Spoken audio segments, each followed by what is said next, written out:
Assalamualaikum warahmatullahi wabarakatuh. Perkenalkan, nama saya Ahmad Usman dengan NIM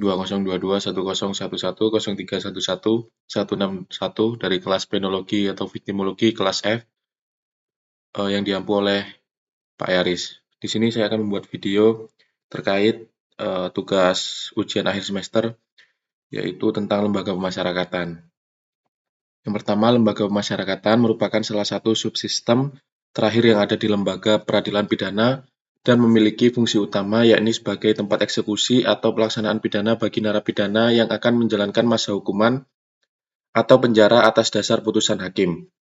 Adapun tujuan yang dibebankan kepada lembaga pemasyarakatan untuk mewujudkan sistem peradilan pidana yang baik, antara lain A. Tujuan jangka pendek, yaitu sistem peradilan pidana yang memiliki tujuan dalam melakukan rehabilitasi, meresosialisasi, dan memperbaiki pelaku dari tindak pidana.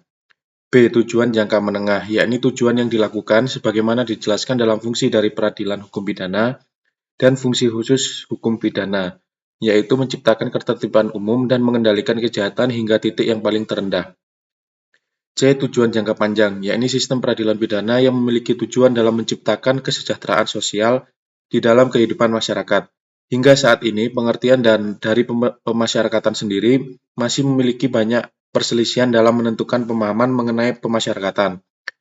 Menurut Sudarto, definisi dari pemasyarakatan dalam disamakan dengan resosialisasi. Akan tetapi, penggunaan istilah dalam pemasyarakatan diakui tidak begitu penting, karena dalam hal ini, bagian terpenting di dalam pemasyarakatan yakni pelaksanaan dan prinsip-prinsip dari pemasyarakatan itu sendiri. Bagaimana cara-cara pembinaan yang dilakukan kepada narapidana tersebut dan hasilnya. Sistem peradilan pidana. Untuk pertama kalinya, sistem peradilan pidana dikenalkan oleh seorang pakar hukum pidana dan para ahli dari Criminal Justice Science yang ada di Amerika Serikat karena munculnya ketidakpuasan yang diberikan terhadap mekanisme kerja aparatur penegak hukum dan institusi penegak hukum yang berdasarkan dengan pendekatan hukum dan ketertiban, sehingga hal tersebut sangat mempengaruhi keberhasilan dari efektivitas dan efisiensi keberhasilan penanggulangan kejahatan. Orang yang pertama kali memperkenalkan rekayasa administrasi peradilan pidana di Amerika Serikat melalui pendekatan sistem adalah Frank Remington dalam laporan Pilot Project 1958. Kemudian gagasan tersebut diberi nama Criminal Justice System dan disebarluaskan oleh The President's Crime Commission. Sistem pemasyarakatan Indonesia. Selain bertujuan untuk mengayomi kemasyarakatan dari kejahatan yang berbahaya, pelaksanaan pidana penjara dengan sistem pemasyarakat ditujukan pada individu-individu yang tersesat karena melakukan tindak pidana dan diperlukan pengayoman dalam bentuk pemberian bekal hidup yang bermanfaat. Maka dengan menggunakan landasan sosiologis serta landasan pendukung lainnya, penulis akan melakukan penelitian terkait sistem peradilan pidana terhadap tujuan dari pemasyarakatan dengan menitik beratkan pada penelitian dari peranan pemasyarakatan sendiri dalam mewujudkan tujuan pemidanaan. Adapun peranan yang dilakukan oleh pemasyarakatan pada tiap tahapan dalam sistem peradilan pidana antara lain. 1. Tahapan pra-adjudikasi. Pada tahap ini pemasyarakatan memiliki peran strategis dalam tiap proses SPP, khususnya pada tahap pra-adjudikasi yang dilakukan oleh Bapas, Rutan, dan Rumah Penyimpanan Benda Sitaan Negara. Pada tahap ini, Bapas menjalankan tugas dan fungsi yang telah diatur dalam Undang-Undang Republik Indonesia Nomor 11 Tahun 2010 tentang Sistem Peradilan Pidana Anak. Kedua, peran Rutan tahap pra-adjudikasi. Rumah Tahanan Negara atau Rutan menjalankan perannya dalam memberikan pelayanan pada tahanan. Hal tersebut sesuai dengan pasal 22 KUHP yang menjelaskan bahwa salah satu jenis penahanan yang dikenakan pada terdakwa adalah penahanan rutan. Maka rutan memiliki peran strategis dalam perawatan dan pelayanan tahanan sebagai institusi peranan lembaga pemasyarakatan dalam mewujudkan tujuan sistem peradilan pidana. Fungsi dari sistem pemasyarakatan dapat dilihat melalui pasal 3 Undang-Undang Nomor 12 Tahun 1995 tentang pemasyarakatan, di mana dijelaskan bahwa sistem pemasyarakatan berfungsi untuk mempersiapkan warga binaan pemasyarakatan untuk dapat berintegrasi secara sehat dalam lingkup masyarakat, sehingga dapat ikut serta dalam berperan aktif sebagai anggota dari masyarakat yang bertanggung jawab dan bebas. Berdasarkan isi dari pasal tersebut, maka dapat diketahui bahwa fungsi dari lembaga pemasyarakatan adalah untuk mengembalikan warga binaan pemasyarakatan dan bisa kembali ke lingkungan masyarakat serta dapat bersosialisasi kembali serta ikut andil dalam berbagai kegiatan anggota masyarakat yang bertanggung jawab dan bebas. Atau dengan kata lain dapat kita simpulkan bahwa peranan dari lembaga pemasyarakatan adalah sebagai sarana untuk memberikan pembinaan dan bimbingan kepada warga binaan pemasyarakatan. Pembinaan ini sendiri telah diatur dalam pasal 5 hingga pasal 9 Undang-Undang Nomor 12 Tahun 1995 dan pasal 6 ayat 1 Undang-Undang Nomor 12 Tahun 1995 tentang pemasyarakatan. Pada pasal tersebut tertulis pengaturan dalam pembinaan terhadap warga binaan pemasyarakatan di lembaga pemasyarakatan, sedangkan pembimbingan warga binaan dilakukan oleh Badan Pemasyarakatan atau BAPAS. Dalam konteks sistem pemasyarakatan, pembinaan merupakan salah satu dari bagian sistem yang dibutuhkan oleh beberapa komponen dan saling berkaitan untuk bisa menghasilkan hasil yang baik dan mencapai tujuan. Pemidanaan bertujuan untuk memperbaiki atau penjahat menjadi merehabilitasi, baik sehingga bermanfaat bagi masyarakat serta mengembalikan keseimbangan, keselarasan, dan keserasian di dalam masyarakat. Maka dijatuhkannya hukuman kepada pelaku kejahatan tidak hanya dilihat sebagai suatu balasan atas perbuatan yang merugikan atau penjeraan semata, tetapi ada suatu kegunaan tertentu, yaitu dalam pelaksanaannya tujuan dijatuhkannya pidana adalah untuk merehabilitasi perilakunya dan kembali mengintegrasikan narapidana dengan masyarakat sendiri sehingga mereka memiliki kesempatan yang sama dengan anggota masyarakat pada umumnya, memberikan untuk kontribusinya sebagai anggota masyarakat yang aktif dan produktif dalam pembangunan bangsa. Untuk mencapai tujuan pembinaan, maka harus ditunjang dengan pelaksanaan atau penerapan hukum. Menurut Surjono Sukanto, tolak ukur daripada ketidakefektifan hukum, ada baiknya juga memperhatikan faktor-faktor yang mempengaruhi efektivitas suatu penerapan hukum. Faktor-faktor tersebut adalah 1. Faktor hukum, 2. Faktor penegak hukum, 3. Faktor sarana atau fasilitas, 4. Faktor masyarakat, 5. Faktor kebudayaan. Kelima faktor tersebut di atas saling berkaitan dengan eratnya oleh karena itu, berkaitan dengan esensi dari keberhasilan pelaksanaan dalam pembinaan narapidana. Sehingga faktor-faktor di atas merupakan tolak ukur terhadap penyebab pola pembinaan di lembaga pemasyarakatan saat ini belum menyentuh tujuan pemidanaan.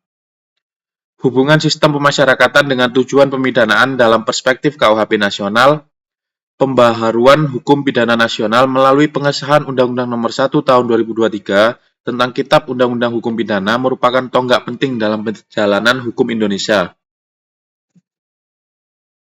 KUHP nasional tidak hanya menghadirkan perubahan pada perumusan delik dan jenis pidana, tetapi juga mencerminkan perubahan mendasar dalam cara negara memandang pelaku tindak pidana. Perubahan tersebut tampak jelas dalam perumusan tujuan pemidanaan, yang kini memiliki orientasi yang selaras dengan filosofi dan praktik sistem pemasyarakatan. Dalam konteks ini, sistem pemasyarakatan bukan sekedar konsekuensi administratif dari pemidanaan, melainkan merupakan bagian integral dari sistem hukum pidana itu sendiri. Hubungan antara keduanya bersifat konseptual, normatif, dan operasional. Karena sistem pemasyarakatan menjadi sarana utama untuk merealisasikan tujuan pemidanaan sebagaimana dirumuskan dalam KUHP nasional. 1. Evolusi pemikiran tentang pemidanaan dalam hukum pidana Indonesia. Secara historis, hukum pidana Indonesia dipengaruhi oleh KUHP kolonial Belanda yang berlandaskan pemikiran klasik. Dalam paradigma klasik, pemidanaan dipahami sebagai bentuk pembalasan negara terhadap pelanggaran hukum yang dilakukan oleh individu. Fokus utama terletak pada perbuatan dan kesalahan pelaku, sementara aspek kemanusiaan dan masa depan terpidana kurang mendapat perhatian. Namun, seiring perkembangan pemikiran hukum pidana modern, pendekatan tersebut dianggap tidak lagi memadai. Pemidanaan yang semata-mata bersifat represif terbukti tidak selalu efektif dalam menekan angka kejahatan maupun mencegah pengulangan tindak pidana. Oleh karena itu, hukum pidana Indonesia mulai mengadopsi pendekatan yang lebih manusiawi dan progresif, yang menempatkan pelaku tindak pidana sebagai subjek yang dapat dibina dan diperbaiki. Perubahan paradigma ini mencapai bentuk normatifnya dalam KUHP nasional, khususnya melalui perumusan tujuan pemidanaan dalam pasal 51 Undang-Undang Nomor 1 Tahun 2023. Tujuan pemidanaan tidak lagi dibatasi pada penjatuhan penderitaan, melainkan diarahkan pada pencegahan kejahatan, pembinaan pelaku, pemulihan keseimbangan sosial, serta reintegrasi pelaku ke dalam masyarakat.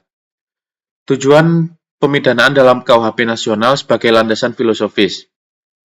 Tujuan pemidanaan yang dirumuskan dalam KUHP nasional mencerminkan pendekatan integratif, yakni menggabungkan unsur perlindungan masyarakat, kepentingan korban, dan kepentingan pelaku. Pemidanaan tidak hanya dimaksudkan untuk menegakkan norma hukum, tetapi juga untuk menjaga harmoni sosial dan martabat manusia. Dalam kerangka ini, pidana penjara dan bentuk pidana lainnya dipahami sebagai alat atau means, bukan sebagai tujuan akhir atau ends. Artinya pidana dijatuhkan bukan untuk memperpanjang penderitaan terpidana, melainkan untuk menciptakan kondisi yang memungkinkan terjadinya perubahan perilaku serta kesadaran hukum. Konsepsi inilah yang kemudian menemukan relevansinya dalam sistem pemasyarakatan. 3. Sistem pemasyarakatan sebagai manifestasi konkret tujuan pemidanaan. Sistem pemasyarakatan pada hakikatnya merupakan perwujudan praktis dari tujuan pemidanaan yang bersifat pembinaan. Hal ini ditegaskan dalam Undang-Undang Nomor 22 Tahun 2022 tentang pemasyarakatan yang menyatakan bahwa pemasyarakatan diselenggarakan untuk membentuk warga binaan agar menyadari kesalahan, memperbaiki diri, dan tidak mengulangi tindak pidana. Dalam sistem ini, narapidana tidak diperlakukan sebagai objek hukuman semata, melainkan sebagai individu yang memiliki hak, kewajiban, serta potensi untuk berkembang. Oleh karena itu, pelaksanaan pidana penjara diarahkan pada kegiatan pembinaan yang sistematis, terencana, dan berkelanjutan, baik melalui pembinaan kepribadian maupun pembinaan kemandirian. Dengan demikian, sistem pemasyarakatan berfungsi sebagai jembatan antara putusan pidana dan tujuan pemidanaan. Tanpa sistem pemasyarakatan yang efektif, sebagai norma abstrak yang tidak memiliki daya guna dalam realistis sosial. 4. Pembinaan sebagai inti relasi antara pemidanaan dan pemasyarakatan. Salah satu titik sentral hubungan antara sistem pemasyarakatan dan tujuan pemidanaan adalah konsep pembinaan. Pembinaan dalam pemasyarakatan mencakup upaya membentuk sikap mental, moral, dan sosial warga binaan agar mampu hidup secara wajar di tengah masyarakat setelah menjalani pidana. Konsep ini sejalan dengan tujuan pemidanaan dalam KUHP nasional yang menekankan aspek memasyarakatkan terpidana. Artinya, pemidanaan tidak boleh memutus hubungan antara terpidana dan masyarakat, melainkan justru harus mempersiapkan terpidana untuk kembali menjadi bagian dari masyarakat yang taat hukum. Dalam konteks ini, lembaga pemasyarakatan bukan dipahami sebagai tempat penghukuman, tetapi sebagai lembaga pendidikan sosial yang bertugas membentuk kembali kepribadian warga binaan. Inilah esensi pemasyarakatan sebagai sistem yang berorientasi pada masa depan, bukan pada masa lalu pelaku. 5. Reintegrasi sosial dan perlindungan masyarakat. Tujuan akhir dari pemidanaan menurut KUHP nasional adalah terciptanya ketertiban dan keseimbangan dalam masyarakat. Tujuan tersebut tidak dapat dicapai hanya dengan memenjarakan pelaku, melainkan melalui proses reintegrasi sosial yang efektif. Reintegrasi sosial memastikan bahwa mantan narapidana dapat kembali hidup di masyarakat tanpa mengulangi perbuatannya. Sistem pemasyarakatan memainkan peran strategis dalam proses ini melalui mekanisme asimilasi, pembebasan bersyarat, dan pembimbingan oleh Balai Pemasyarakatan. Mekanisme tersebut mencerminkan bahwa perlindungan masyarakat tidak selalu identik dengan pengurungan, melainkan juga dengan pembinaan dan pengawasan yang proporsional. Dengan demikian, sistem pemasyarakatan tidak bertentangan dengan kepentingan masyarakat, tetapi justru merupakan sarana perlindungan masyarakat dalam jangka panjang. Keenam, dimensi keadilan restoratif dalam KUHP nasional dan pemasyarakatan. KUHP nasional juga mengakui pentingnya pendekatan keadilan restoratif, yaitu penyelesaian perkara pidana yang menitik beratkan pada pemulihan hubungan antara pelaku, korban, dan masyarakat. Pendekatan ini semakin memperkuat hubungan antara tujuan pemidanaan dan sistem pemasyarakatan. Pemasyarakatan menyediakan ruang bagi pelaku untuk menyadari dampak perbuatannya, bertanggung jawab, dan memperbaiki diri. Dalam perspektif ini, pidana tidak lagi dipahami sebagai sarana balas dendam negara, tetapi sebagai proses untuk memulihkan keseimbangan yang terganggu akibat pidana. Kemudian evolusi pemikiran tentang pemidanaan dalam hukum pidana Indonesia. Secara historis, hukum pidana Indonesia dipengaruhi oleh KUHP kolonial Belanda yang berlandaskan pemikiran klasik. Dalam paradigma klasik, pemidanaan dipahami sebagai bentuk pembalasan negara terhadap pelanggaran hukum yang dilakukan oleh individu. Fokus utama terletak pada perbuatan dan kesalahan pelaku.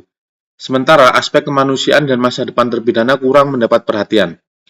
Namun seiring perkembangan pemikiran hukum pidana modern, pendekatan tersebut dianggap tidak lagi relevan ataupun memadai. Pemidanaan yang semata-mata bersifat represif terbukti tidak selalu efektif dalam menekan angka kejahatan maupun mencegah pengulangan tindak pidana. Oleh karena itu, hukum pidana Indonesia mulai mengadopsi pendekatan yang lebih manusiawi dan progresif, yang menempatkan pelaku tindak pidana sebagai subjek yang dapat dibina dan diperbaiki. Perubahan paradigma ini mencapai bentuk normatifnya dalam KUHP nasional, khususnya melalui perumusan tujuan pemidanaan dalam Pasal 51 Undang-Undang Nomor 1 Tahun 2023. Tujuan pemidanaan tidak lagi dibatasi pada penjatuhan penderitaan, melainkan diarahkan pada pencegahan kejahatan, pembinaan pelaku, pemulihan keseimbangan sosial, serta reintegrasi pelaku ke dalam masyarakat. Tujuan pemidanaan dalam KUHP nasional sebagai landasan filosofis. Tujuan pemidanaan yang dirumuskan dalam KUHP nasional mencerminkan pendekatan integratif, yakni menggabungkan unsur perlindungan masyarakat, kepentingan korban, dan kepentingan pelaku. Pemidanaan tidak hanya dimasukkan untuk menegakkan norma, tetapi juga untuk menjaga harmoni sosial dan martabat manusia. Dalam kerangka ini, pidana penjara dan bentuk pidana lainnya dipahami sebagai alat atau means, bukan sebagai tujuan akhir atau ends. Artinya, pidana tersebut dijatuhkan bukan untuk memperpanjang penderitaan terpidana, melainkan untuk menciptakan kondisi yang memungkinkan terjadinya perubahan perilaku dan kesadaran hukum. Konsepsi inilah yang kemudian menemukan relevansinya dalam sistem pemasyarakatan.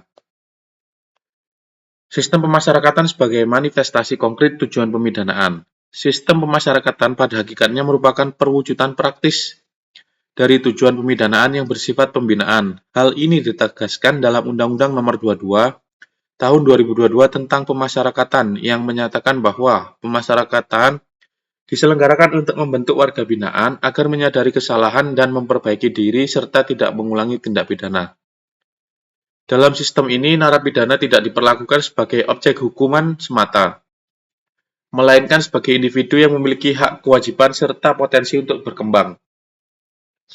Oleh karena itu, pelaksanaan pidana tidak diarahkan pada kegiatan pembinaan yang sistematis, terencana, dan berkelanjutan, baik melalui pembinaan kepribadian maupun pembinaan kemandirian.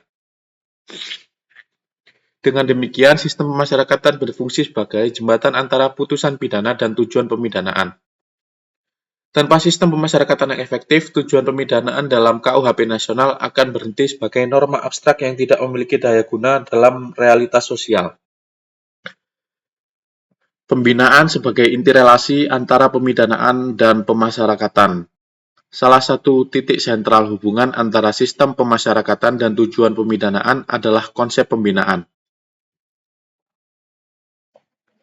Pembinaan dalam pemasyarakatan mencakup upaya membentuk sikap mental, moral, dan sosial warga binaan agar mampu hidup secara wajar di tengah masyarakat setelah menjalani pidana. Konsep ini sejalan dengan tujuan pemidanaan dalam KUHP nasional yang menekankan aspek memasyarakatkan terpidana. Artinya, pemidanaan tidak boleh memutus hubungan antara terpidana dan masyarakat, melainkan justru harus mempersiapkan terpidana untuk kembali menjadi bagian dari masyarakat yang taat hukum. Dalam konteks ini, lembaga pemasyarakatan bukan dipahami sebagai tempat penghukuman, tetapi sebagai lembaga pendidikan sosial yang bertugas membentuk kembali kepribadian warga binaan. Inilah esensi pemasyarakatan sebagai sistem yang berorientasi pada masa depan, bukan masa lalu pelaku. Reintegrasi sosial dan perlindungan masyarakat. Tujuan akhir dari pemidanaan menurut KUHP nasional adalah terciptanya ketertiban dan keseimbangan dalam masyarakat. Tujuan tersebut tidak dapat dicapai hanya dengan memenjarakan pelaku, melainkan melalui proses reintegrasi sosial yang efektif. Reintegrasi sosial memastikan bahwa mantan narapidana kembali hidup di masyarakat tanpa mengulangi perbuatannya. Sistem pemasyarakatan yang memainkan peran strategis dalam proses ini melalui mekanisme asimilasi, pembebasan bersyarat, dan pembimbingan oleh Balai Pemasyarakatan. Mekanisme tersebut mencerminkan bahwa perlindungan masyarakat tidak selalu identik dengan pengurungan, melainkan juga dengan pembinaan dan pengawasan yang proporsional. Dengan demikian, sistem pemasyarakatan tidak bertentangan dengan kepentingan masyarakat, tetapi justru merupakan sarana perlindungan masyarakat dalam jangka panjang. Dimensi keadilan restoratif dalam KUHP nasional dan pemasyarakatan. KUHP nasional juga mengakui pentingnya pendekatan keadilan restoratif, yaitu penyelesaian perkara pidana yang menitikberatkan pada pemulihan hubungan antara pelaku, korban, dan masyarakat. Pendekatan ini semakin memperkuat hubungan antara tujuan pemidanaan dan sistem pemasyarakatan. Pemasyarakatan menyediakan ruang bagi pelaku untuk menyadari bahwa dampak perbuatannya, bertanggung jawab, dan memperbaiki diri. Dalam perspektif ini, pidana tidak lagi dipahami sebagai sarana balas dendam negara, tetapi sebagai proses sosial untuk memulihkan keseimbangan yang terganggu akibat tindak pidana. Sekian dari saya, kurang lebihnya mohon maaf. Billahi taufiq wal hidayah. Wassalamualaikum warahmatullahi wabarakatuh.